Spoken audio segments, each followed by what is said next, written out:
नमस्कार, मेरा नाम पिंटू सिंह यादव है और आप देखना शुरू कर चुके हैं न्यूज लाइव। दोस्तों, बिहार की सियासत में राष्ट्रीय जनता दल के सरकार से बाहर जाने और जेडीयू और भारतीय जनता पार्टी मिलकर एनडीए की सरकार बनाने के बाद भले ही सब कुछ शांत लग रहा हो, पर अंदर खाने सियासत गरमाई हुई है। तेजस्वी यादव के बयान बिहार में अभी खेला बाकी है के बाद कयासों का बाजार गर्म है। बिहार की सियासत में सबसे बड़ी चर्चा इस बात को लेकर है कि अगर सचमुच बिहार में खेला होना बाकी है तो इस खेला में किसकी सबसे बड़ी भूमिका रहने वाली है।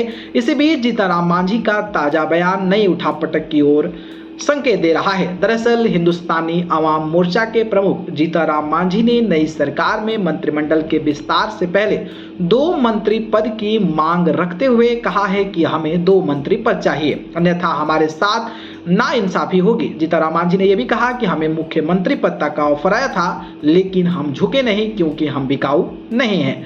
जीतनराम मांझी क्यों महत्वपूर्ण हो गए हैं? बिहार में एनडीए की सरकार बन गई है, पर फ्लोर टेस्ट होने में अभी सप्ताह भर की देरी है।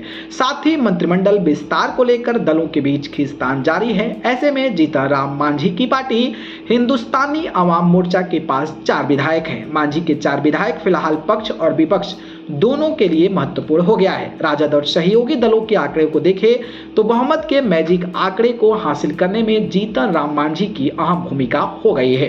माना जा रहा है कि जीतनराम मांझी को अगर सीएम का ऑफर एक बार फिर गठबंधन की तरफ से मिलता है तो मांझी का दांव सरकार के लिए भारी पड़ सकता है।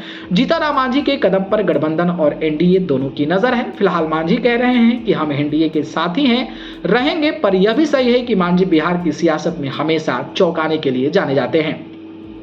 अब समझते हैं कि मांझी क्यों महत्वपूर्ण है। हम प्रमुख जीतनराम मांझी अभी बिहार में सियासत के दोनों खेमों एनडीए और महागठबंधन दोनों के लिए हॉटकेक बने हुए हैं। वो आरजेडी के नैया पार लगाने में अहम भूमिका निभा सकते हैं, साथ ही वो एनडीए के लिए बेहद खास है। दरअसल जीतनराम मांझी हिंदुस्तान आवाम मोर्चा के 4 विधायक हैं।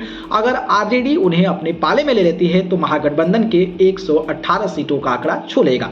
ऐसे में आरजेडी के 79, कांग्रेस के 19 और लेफ्ट के 16 विधायक भी शामिल हैं। अगर एआईएमआईएम का एक और निर्दलीय विधायक भी महागठबंधन के साथ जाते हैं तो ये आंकड़ा 120 तक पहुंच जाएगा। हालांकि सरकार बनाने के लिए 2 विधायकों की जरूरत तब भी पड़ेगी। खबर है कि इसके लिए अंदर खाने जुगत जारी है और जदयू के ऐसे विधायकों पर जो तेजस्वी को चाहते हैं उस पर दांव खेला जा सकता है। इसलिए बिहार की राजनीति में अभी भी असली लड़ाई बाकी है और 12 फरवरी को फ्लोर टेस्ट होने वाला है। अब देखना दिलचस्प होगा कि क्या मुख्यमंत्री नीतीश कुमार अपनी सियासत को बचा पाते हैं या फिर तेजस्वी यादव बाजी मार पाते हैं। ये बेहद देखना दिलचस्प होने वाला है। नजरें बने रहेगी, चैनल के साथ बने रहिएगा जुड़ के। जैसी अपडेट आएगा मैं आप सभी को बता दे रहा हूँ। धन्यवाद।